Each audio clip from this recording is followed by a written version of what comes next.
Okay. Okay, so the floor is yours. Thank you. Thank you.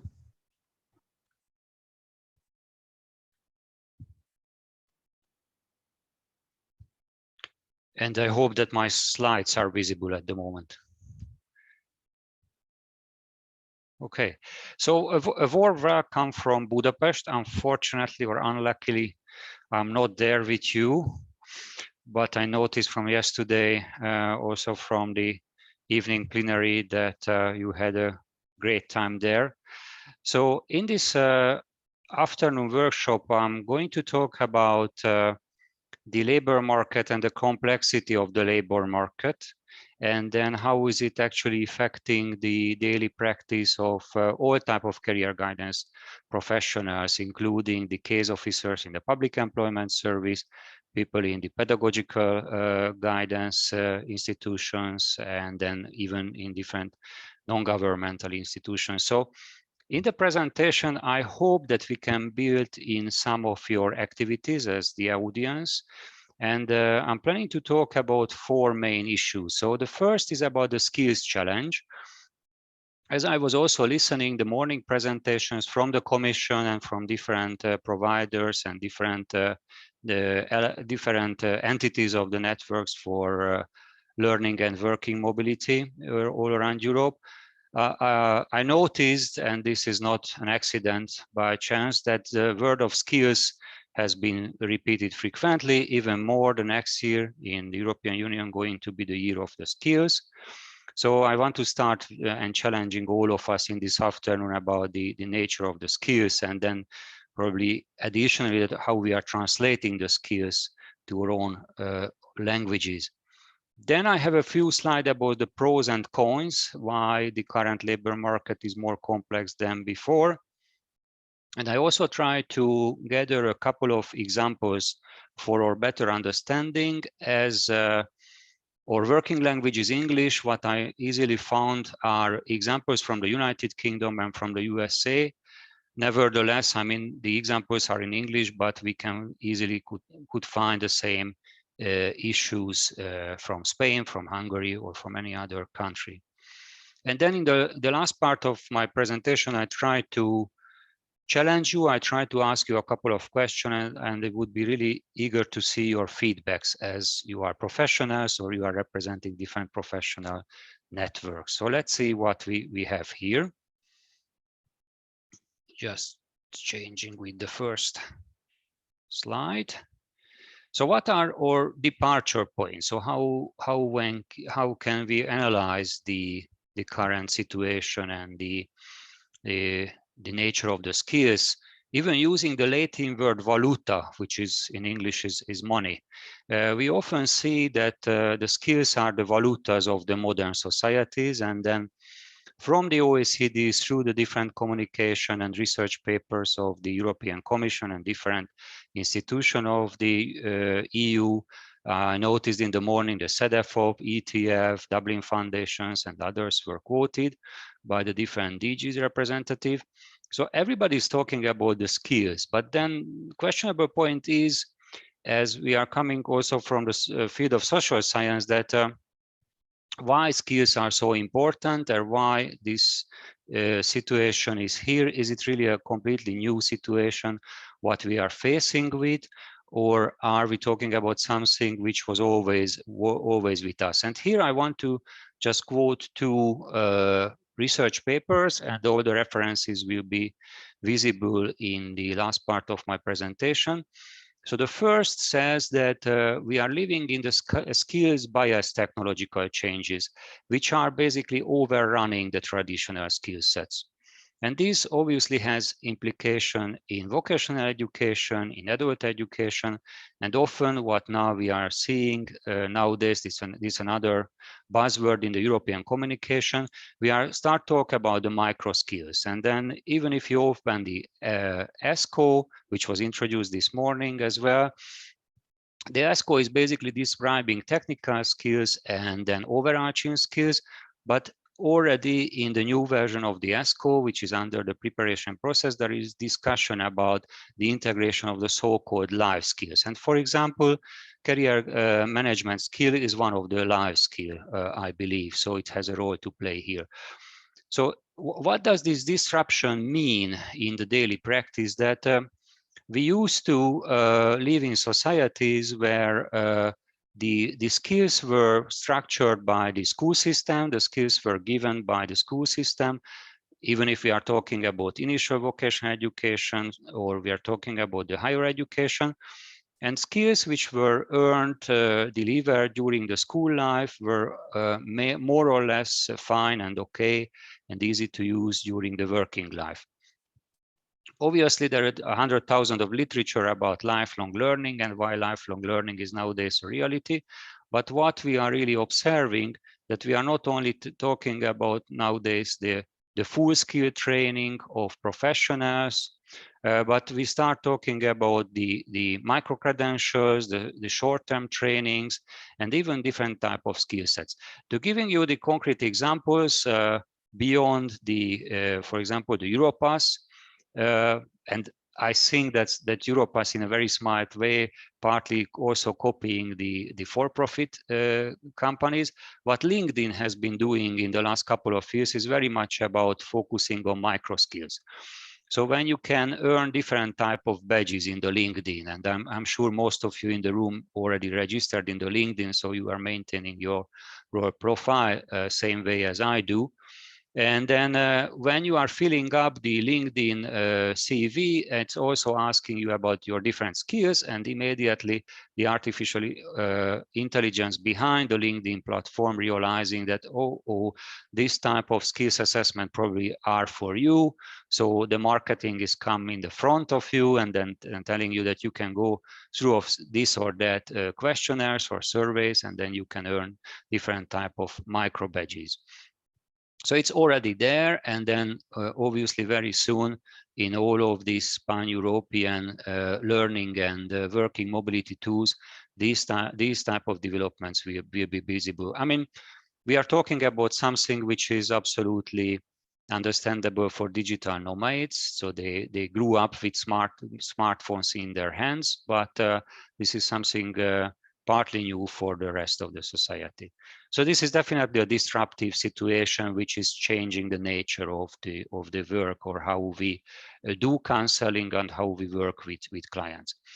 The second quotation is coming from another publication, and here again I'm just quoting a very short paragraph out of the whole paper, which says that the non-cognitive skills became more important in the current century. And I aware that in different presentations, in different literatures, there are 100,000 different structures how we are trying to organize the non-cognitive skills, and then how important they became in modern societies. So as departure points, what I'm suggesting for this afternoon workshop, probably we can agree on these, that these are the main issues behind, for example, of this conference or the previous conferences on learning and working, because now we are facing with a situation we haven't faced before. And now let's see a couple of pros and cons of the situation. So as I'm reading more about the modern skill societies, then I'm trying to group the different pros, and then you will going to see in the second slide the different cons of these new type of societies and then implications on the practice of career counselors or career guidance professionals. So why this topic is so much important for all of us working with clients or supporting counselors who are working with the end users? Well, first of all, as we all know, the age of data revolution is here. So, well, even in daily chats now, we are often talking about artificial intelligence. So none of us really actually surprised if after a Google or a YouTube search, YouTube or Google suggesting us new content.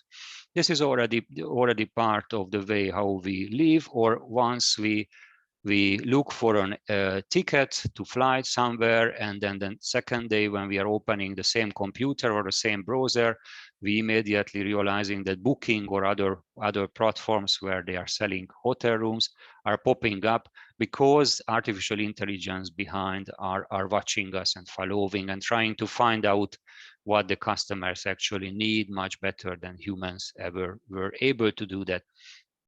Again, this is a very positive feature. And then in the next slide, I'm going to talk about the cons as well of the situation. The second point is, which is, I think, is partly cross-connected with what we call the information society or a link society, the age of visualization. So nowadays we are visualizing everything, don't we? And then it has serious consequences on reading full text, or how YouTube being used, or how the new type of platforms like TikTok or Pinterest or other type of platforms have been developing. So the time slot, or how the audience is able to concentrate and able to follow certain discussion nowadays is super limited.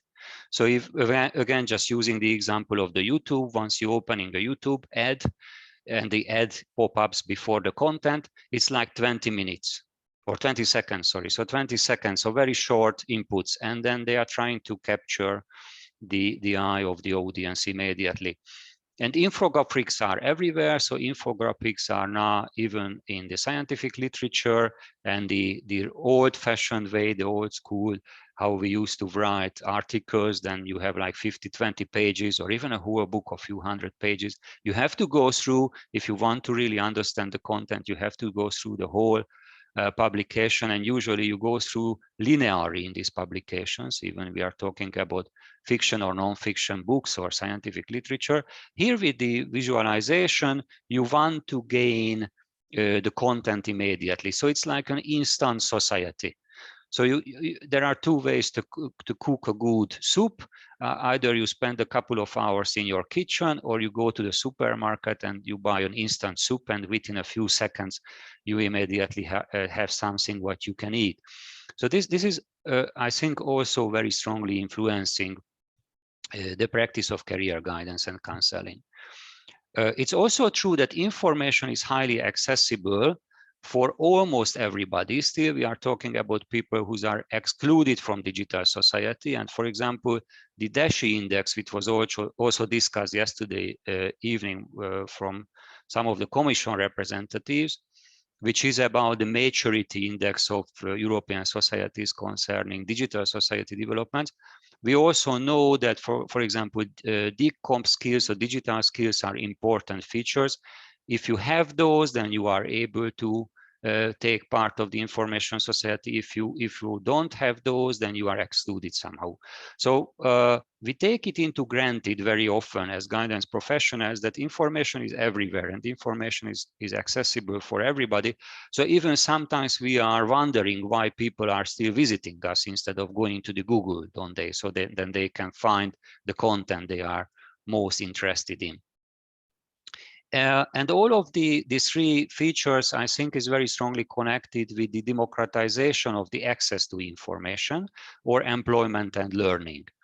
So now, obviously, in these 2 days, we are talking about the different networks of the European Union, so EURES, Euroguidance, and the others. But we also aware as professionals of these networks that there are several networks outside of the official channels of the Commission or the different member states or of different regional governments. So, I mean, this branch of information is there. And then when we are talking with teenagers, they very often don't visiting the libraries anymore. They want to read everything online, or even they don't want to read. They want to get a YouTube version of certain non-fictions. Instead of spending a couple of days on reading, they want to get the content immediately.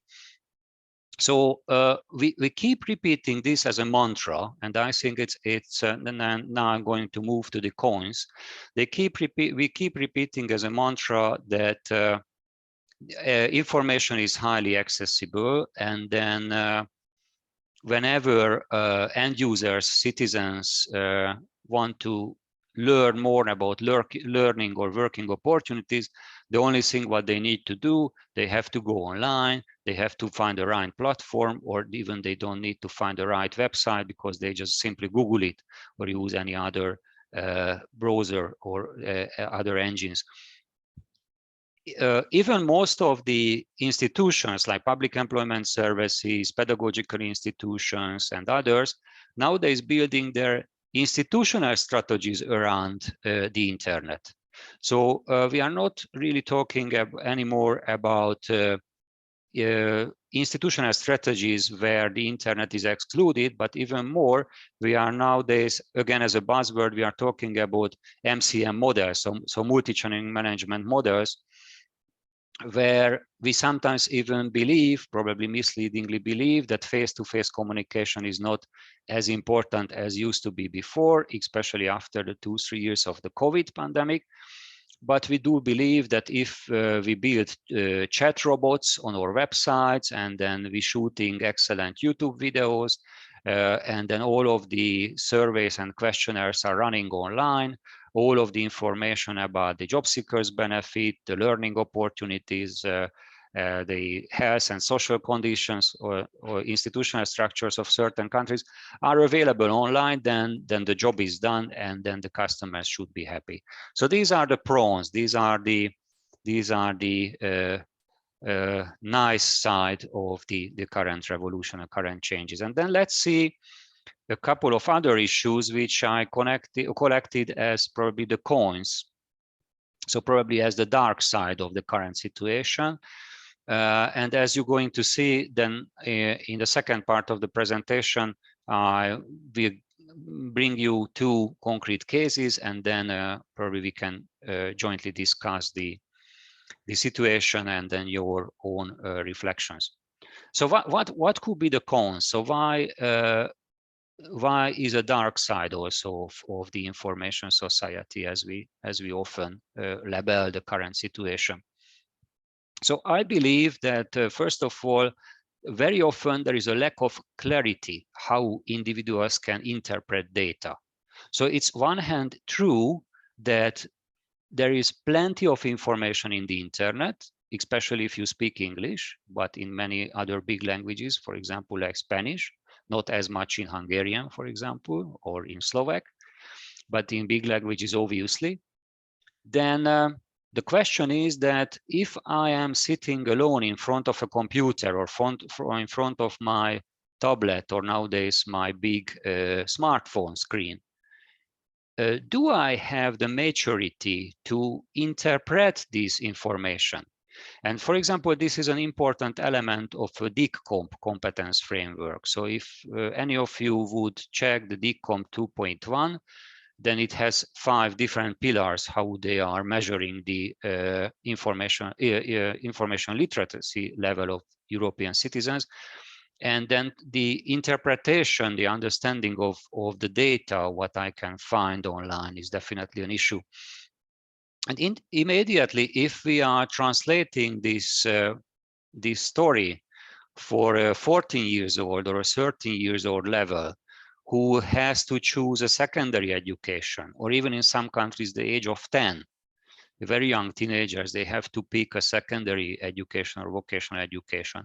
And then we also translating this challenge to the household levels. And then there are several households, even in Europe, where people are not highly educated, or I mean, the parents probably don't have a tertiary education degree. Do they have an understanding on the information, what they are reading? And then the authorities believe that as all the information provided online, even in a very interactive way, because there are nice videos connected with different type of online games or gamifications, is it really enough to interiorize, to understand really what is going around me? Because then people, citizens, families are making huge decisions in their working and learning life. For example, picking a secondary school or picking your first employment applying to a certain company and then not to apply to another one. These are very important decisions in our personal life. I mean, this is definitely the business of career counselors. So is this information which is in the World Wide Web is really understandable and really has a high level of clarity? And here I have a few bullet points to arguing against the clarity of this information.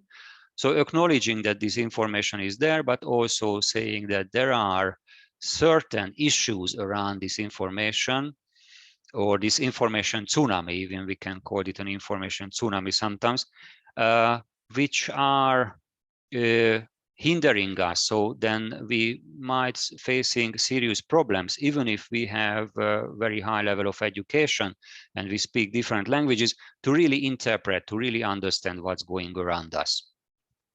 I mean, just want to mention as a footnote, but don't want to go in really details. Look at, for example, the situation in Ukraine. I'm sure that many of you, like myself, you are following the news from the war in Ukraine, but any of us really knows what's going on there. There are plenty of information and then plenty of websites from both sides which are communicating constantly, but really seeing the reality of this war, it's another cup of tea. So the first issue is we have to face with is the so-called echo chamber problem. So as we know, and then I think this is very famous since Donald Trump was the president of the USA, that how to create an echo chamber. So as we are using Facebook, we are using other type of social media, it's very easy to get trapped. Getting trapped, I mean that when you are just hearing the voices of the same people who are believing on the same facts, even now I'm using the word of believing on facts and not knowing facts. So it's going back to the tribal age. So in the tribal age, when emotions are rather more important than scientific facts and then controlling the facts and figures. So I do believe that career counselors has a very important ethical role to play in this, not to echoing the words of the echo chambers. Doesn't matter on which side it's coming from. So getting the hostages of these echo chambers, which are everywhere in the internet, is definitely an issue. Even though once we are registering ourselves to the Spotify, to the YouTube, or any of these channels, after we are logging in, after a while, the artificial intelligence has been creating our profile. So the feedback channel, what we have been receiving, so actually the feedback channel, even if a news channel, what we are following is customized. So already this customized news channel is nothing else than an echo chamber, what we are actually watching. And then it's very important to notice this, that we are probably not watching the reality. We are watching one type of reality, which according the artificial intelligence is alongside with our own emotions. The second point I would highlight here is the tabloid journalist, so or in other words, the sensationalist journalism, which is nowadays a story everywhere. So not only in the Anglo-Saxon countries, not only in Hungary, but I think it's everywhere that the old traditional way of reading news is disappearing. So even, I mean, printed newspapers are disappearing all around the globe. And instead of that, when we are reading news, even in our smartphones or in printed format, doesn't matter, or still watching the TV, this is much closer to the tabloid journalism, which is, well, probably very far from a real in-depth journalist view. So having a view about the globe, having the view about what is actually happening in our country, in our education system, in our labor market, if we are just following this tabloid journalist, then this can be very ineffective or misleading.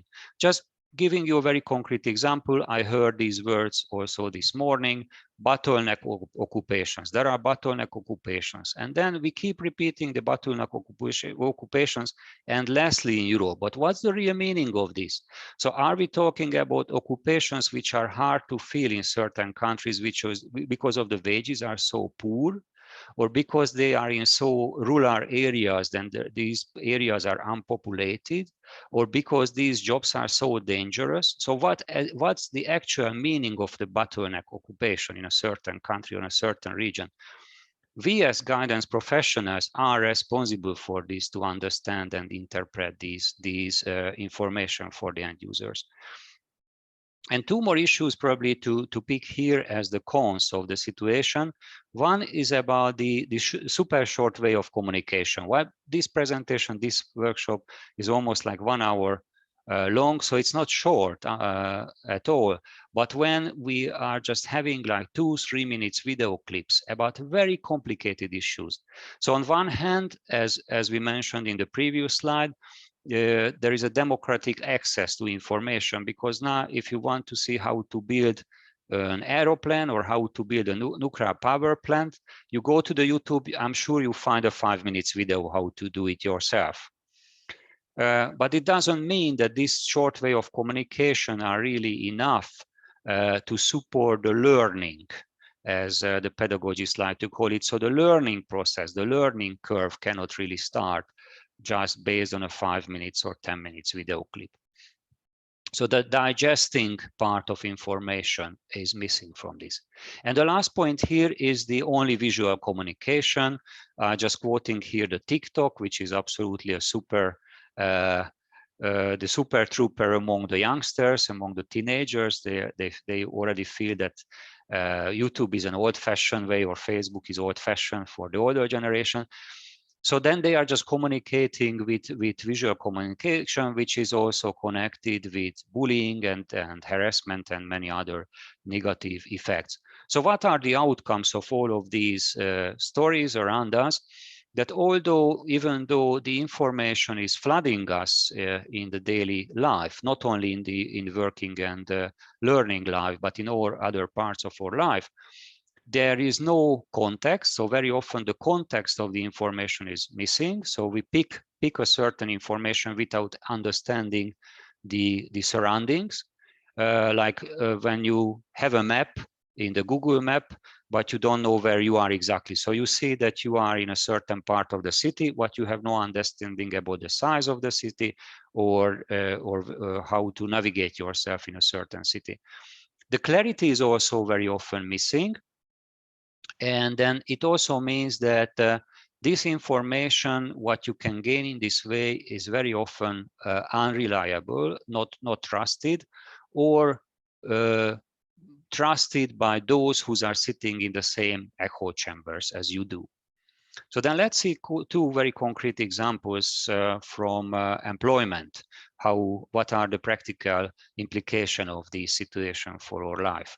So as I mentioned, this is coming from the United Kingdom, not anymore, unfortunately, in the European Union. But this is a quick research of one of the headhunting company where they analyzed a couple of job advertisements. As we are saying, the job advertisements nowadays are very often online. Even there are research programs in Europe, in the USA, which are trying to analyze the online job market. For example, CEDEFOP published a couple of research papers on this. And we like to believe that as the internet is with us, and the internet has been used for a while for vacancy notes, then this is really the beginning of the transparency of the labor market. But is the labor market really transparent if we look at only the online job advertisement? And I think this British case is a very good one, explaining the reality. So as I said, they went through the analysis of a couple of online job advertisements. You can have the full publication, so the URL is in your screen at the moment. So the first question, very often in this job advertisement, the working hours, the working conditions were not clear. Even wasn't clear that the vacancies about a temporary job, or is it about a permanent job? Unclear working hours. So basically, a very important key feature of any job advertisement was not in this analyzed advertisement at all. The second point, as you can see here, what was pinpointed, that very often 1 out of 10 job advertisement, it was not clearly precise who would be the boss. Would you be self-employed? Do you need to pay the tax and the social contribution after yourself? Would you be an employee? If you would be an employee, what would be the working structure around you? Who would be your supervisor? Would it be one or more, or even more than two? I mean, again, this is something when you are applying for a job, you really want to know. And the last but not least, I think this is the most burning point here. And there are, I know, strong discussion within the European Union about this, that how transparent the wage offers should be. In some countries, it have to be in the job ad. For example, in Hungary, this is not the case. So very often, the candidates have to apply blindly. So I think immediately, if you look at this concrete example through the lenses of an employment counselor, for example, sitting in the local office of a public employment service, this creates already a quite unfair situation between the employer, the future possible employer, and the job seeker. So we are gently touching the job seekers, the career builders, to look for vacancies and apply for vacancies, create their own portfolios. Well, in this morning, the new EURES platform was introduced again, and then how easy now for all of us to create a CV and creating a cover letter and things like that, and just applying for certain jobs. But what is the clarity when I have to draft my own CV? And I have to be honest with my cover letter. What are my positive emotions? What are my motivation to apply for certain jobs, when the job advertisement themselves very often are unclear? So where is the balance between the supply side and the demand side of the labor market? This is what I think the first example very strongly highlights. And then I have a second example, which from the first side looks even more chaotic. This is coming from the United States of America, and this is an example for that what in English we usually call LMI, or labor market information, labor market intelligence, or labor market information system, if you like. Well, this is honestly is coming from a research paper coming from the ISA, which is a big research organization in Germany. Where they were analyzing the job creation versus job destruction in the USA from the 1970s to currently. So it's basically, the one graph is about like 30, 40 years of developments of the labor market. Okay, we have to know that this picture is more for labor economists or for researchers who are trained to understand this type of graphs. But then my provocative question again here is that how many of you probably see the same type of graphs in the website of public employment services, in the website of occupational information agencies, or the career guidance websites, when again, as professionals, we believe that this level of information, this aggregated level of information, is enough for the end users, and this is not only enough but understandable for them, so they are able to follow the story what we want to tell them. Again, my question is it really fair from the professional perspective that we try to approach them in this way? Then moving to the second part of the presentation, just a bit summarization, and then I want to really also see your understanding and your comments. So if I want to summarize, I do believe that we probably need to come up with two very important lessons learned from this. First of all, that labor markets are complex and constantly changeable structures. So there is no zero structure in the labor market. So if once we are publishing something about the labor market, this is usually already the present or the past, but this is not about the future. Well, obviously, in all countries and also in the European Union, we are building scenarios, how we are trying to understand how the future going to be, but we don't know how the future going to look like. And this is very problematic challenge, because as career counselors, we are working with the present of the counselees and we are working for the near future. So whenever we are closing a guidance session, we want to challenge the counselee to say something about the future career plans. So say something about the future which is somehow unclear. So again, I think it has an ethical issue as well, that as guidance professionals, do we have to acknowledge this fact also to the end users, also to the counselees, that even when you are picking a vocational school for 5 years or a university degree program for 2 or 3 years, it doesn't necessarily mean that when you are going to finish your studies, the labor market going to be the same when you started your studies. Just let me mention the same situation is very often applicable in the markets when you are approaching a commercial bank and they are telling you that this investment or that investment looks very good from the past, but we don't know how they're going to fulfill in the future. So look at, for example, the inflation rate of the European Union or the Eurozone at the moment. It's around 8%. Since the euro was introduced in 2002, we never had such a high inflation rate. But well, now we know that the inflation is very hard. But if you would ask, how would you make your judgment 2 years back in time, in 2010, during the COVID, then none of us were really were able to tell that it's going to happen. So it's hard to capture what's going to happen in the future. And the second lecture, probably what we can learn, or lesson what we can learn, that career information, although we do believe, and we are marketizing it as guidance professionals, that now we have integrated websites, we have labor market intelligence everywhere, career information is super integrated in different websites. The reality is that still, if you look at the situation from the user's perspective, information is very often fragmented and very often professionally uncontrolled. And then the rhetorical question is, how can we save a 14 or 15 or 16 years old teenager going online and finding absolutely fake information? Okay, so then moving to the last part, here I want to raise 3 questions, and I would be very happy to see or hear also your comments or your views about this.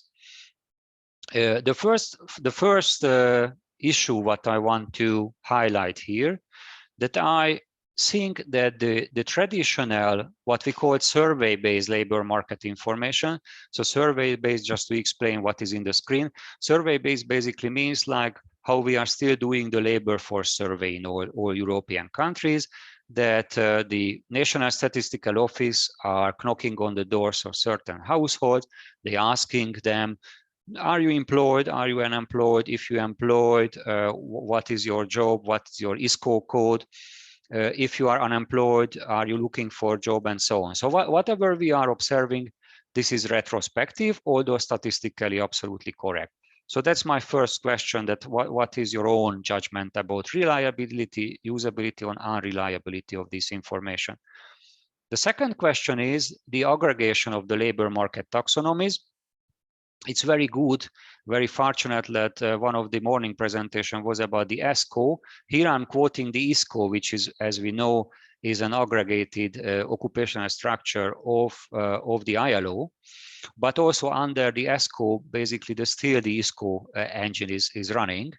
So is it really useful when we are trying to do guidance and counseling? So here we are talking about occupations, but when we are meeting with people, they don't want to see, or very often they don't want to talk about occupations, they want to talk about certain jobs. And as we know, jobs are very often not equivalent with occupations. And my last point here, or last question for discussion, is about the artificial intelligence and big data, which is everywhere. So I think it's again a provocative question in a way. Are they replacing the work of the counselors, career employment counselors, or are they supporting them? Now, many public employment services are building chat robots. So, for example, Pol Emploa or the Slovenian Public Employment Service has one. So then even you don't need to talk with anybody and the robot is telling you how to build your CV. So these are my 3 questions. And then if we have the mic and we still have time, then would be interesting to see your viewpoints about these questions. Thank you.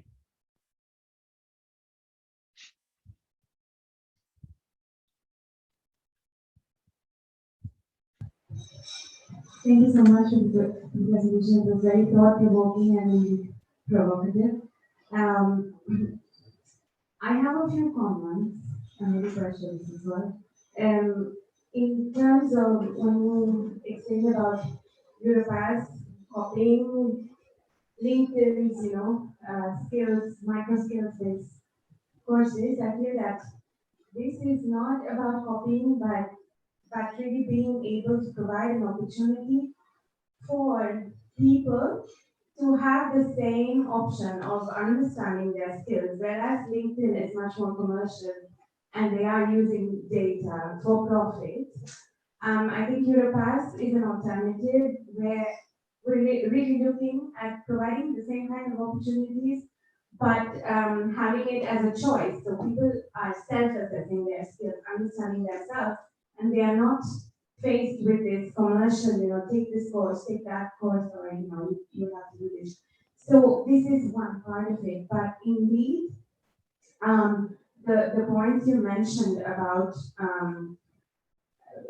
the users getting information in very short, sensationalized form, it's always been there. I feel even in traditional media, this has been there, and there was always some kind of gatekeeping done. And I think here, what you said about media literacy, information literacy is very important. And I think guidance counselors have a very important role to support in this. So if there are chatbots helping users to create CVs, they can help only to an extent. And here is where the value of counselors and guidance practitioners can be enhanced, because they can provide much more tailored information. And this is how I think that AI and the technology advancement, along with professional experts, can go well together and support each other. In visual communication, in these TikTok videos, there are a lot of cons. I agree with many of them, but I disagree with a few of them because they have a lot of value in terms of visual communication. Takes away the barriers of language, and sometimes when like personal users have their opinions, it's much better than when a neutral person just says things like, if I'm talking about Europass and I'm working in the Europass project, I tend to be biased. But there are sometimes, I think one very interesting case was the Johnny Depp Amber Heard case, where there were a lot of people personally giving their opinion, which was much highly valued than all the tabloids and sensationalism. So yeah, so I think that the cons are in a way challenges that there are gaps that can be filled in by professional counselors and guidance practitioners. And I think the value is great, and there's so much potential, especially when I talk only about Europass because I have that niche of knowledge, and I feel that if guidance practitioners can work together with Europass, it would really be a great tool, even better than LinkedIn. But this, all these thoughts were really induced by your presentation, and thank you for that.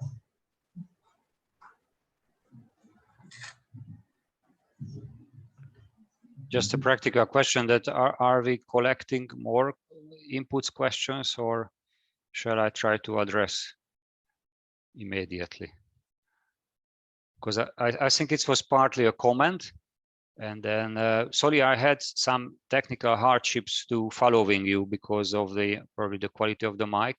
But what I understand, I do agree with you. So obviously, these are also professional challenges. First of all, we have to be aware that these challenges are there, these gaps are there, and I also agree on that. The guidance community could be able or should be able to bridging these gaps. But to bridge a gap, first of all, you have to be aware that these gaps are there. And then just probably as a second point or a sub bullet point for one of your comments, that generally I also agree that the guidance professionals are there to tailorize the activity. So once you are working with a group of people or you are delivering individual counseling and guidance, your role is basically to act as an expert. And then back in time until the 80s, 90s, this was also the curriculum, how we train guidance professionals, that you can be an expert of the labor market, you are the expert of the educational system in your country or in Europe, because you have access to the library and the client don't. I mean, this is not necessarily the reality anymore, because you can very easily, or I mean, any of us can be very easily challenged by a client. So nowadays the table can turn, and then a client could pop up in a guidance sessions, probably has more and in-depth knowledge about certain areas as we guidance professional probably don't have. So I think it's creating a tension, it's creating a challenge for the professionals as well, how to react to these changing information tsunami, as we called it.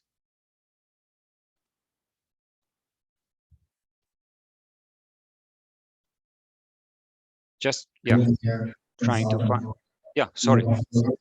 Yeah, sorry, I just wanted to offer my point of view on some of the questions that are displayed on screen. With regards to the first question about traditional surveys-based labor market information, whether it's reliable or unreliable. I think it can be considered reliable, but there are two issues here, one of granularity and one of frequency, because I think you mentioned the labor force survey, and of course these are surveys that are carried out yearly, for example, so in terms of frequency, do they offer frequent enough information to adapt to a labor market that, as you mentioned in your presentation, is changing very fast, so there's a problem of frequency, how frequently this data is collected and then released. And on the other hand, granularity, because again, in the case of the labor force survey, I think the data is collected, mentioned in the ISCO classification, as you were saying, at the second level of the ISCO classification. Is this enough for career practitioners and counselors to provide recommendation and counsel with this level of information, or will we need probably more granular level of information? And just also on the third question about the use of AI and big data, taking it from a bit of a different perspective, because I think you were mentioning this chatbots, but something that was also discussed in the presentation is the use of, for example, you mentioned Cedefop.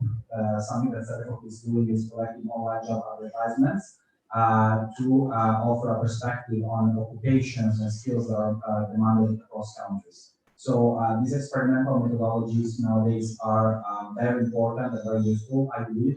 But replying to the question whether there is a need for a counselor, whether this information replaces a counselor or whether it supports the work of a counselor, I think it's a support role, because a counselor will always be needed to help the individual, the citizens, the end user, to interpret the information in a way that can be helpful for their career.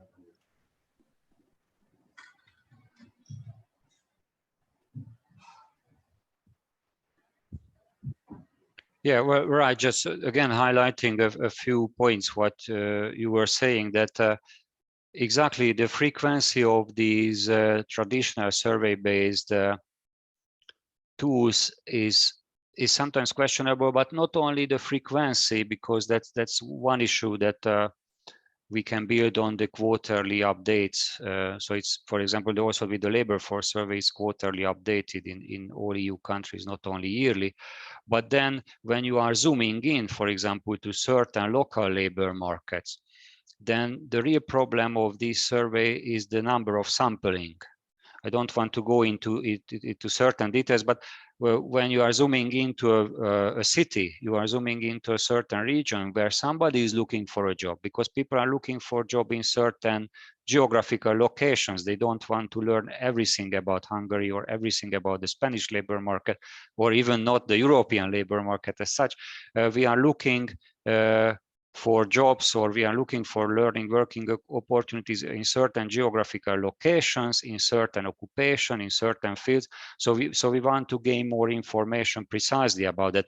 And here it can be very tricky that the number of sampling is so low, for example, in the labor force survey in certain ISCOs, in certain even 2-digit ISCOs, that you cannot really predict out anything out of that number of sampling. And my question was also that how much the guidance professionals should be aware of this fact, that what are the limitations of these statistical tools, and what are the interpretation of the data behind these statistical tools.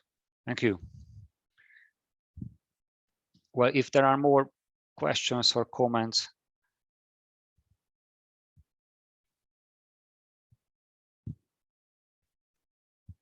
The second screen is very small in the camera, so I'm not so sure if anybody want to add anything else. No more raised hands. Okay, then thank you for your braveness also.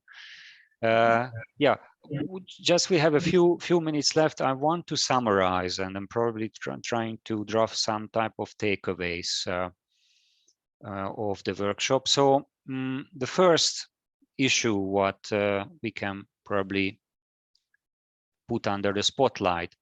So, and then some of you already in your inputs mentioned this, so I absolutely do agree with that.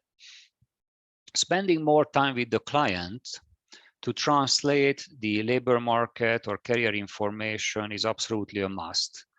So we try to believe on that whatever we are doing online or whatever we are doing in big career fairs, I haven't talked about it, but career fairs are also fashions all around Europe, that you are gathering 1,000 kids or 100 kids under the same roof and then showcasing to them some occupations.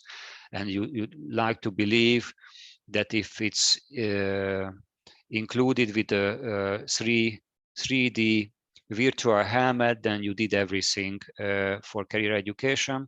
But what my understanding is from the professional literature, that is the opposite. So as the teenagers and also the adults are confronted with information tsunami, we even need more time with the guidance professional to distillate this information, to making the right and wrong information on the right or the wrong hands. So time-consuming process still, I think, from the management point of view, very often counseling is something which needs time, and also in the schools career education you need time. The second probably issue what we can take away, that we need to work more on the customization of the information certain job seekers or career seekers, so basically the clients of any type of counseling session, can take away. So like 10 or 15 years ago, if the end of the group counseling session ended with certain ISCOs, certain vocational education offers, that was more than enough. My understanding is that nowadays the end users are not happy if the information is not super customized. So they want to see, because they grew up with Google and other search engines, so they want to see an information, career information, which is absolutely tailored to them. And then they don't want to see something which still remains in a relatively general aggregated level. And the last point is absolutely about ourselves as guidance professionals. So based on all of these changes, I think it's very clear that the CPD, so the professional training and developments, like this type of conference events like you are having at the moment in Spain are super important among the guidance professionals to discuss these features, and then also to try to figure out what are the professional strategies as guidance professionals, but also as individual guidance activists to go beyond of these bottleneck situations. And I also promise that I have a very detailed list of reference. So then that's almost my last screen to be shared today. Here are the references if you want to further investigate this topic.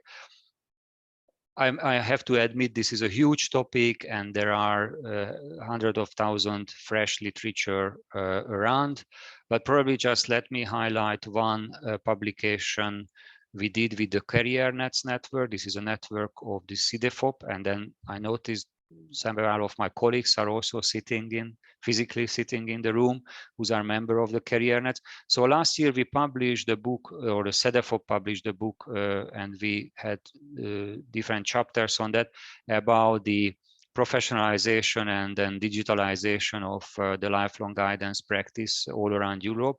So one of the chapter I drafted is about the labor market management skills among career guidance practitioners. So how to tackle this increasing super complexity, as some author says, which around us. So really, this is my last slide. And I want to thank very much for your kind attention and the cooperative approach. Originally, it was planned as an in-person presentation, but I really admire the technology we are having, and also wants to thanks for the host who made it possible. Thanks a lot. Thank you very much.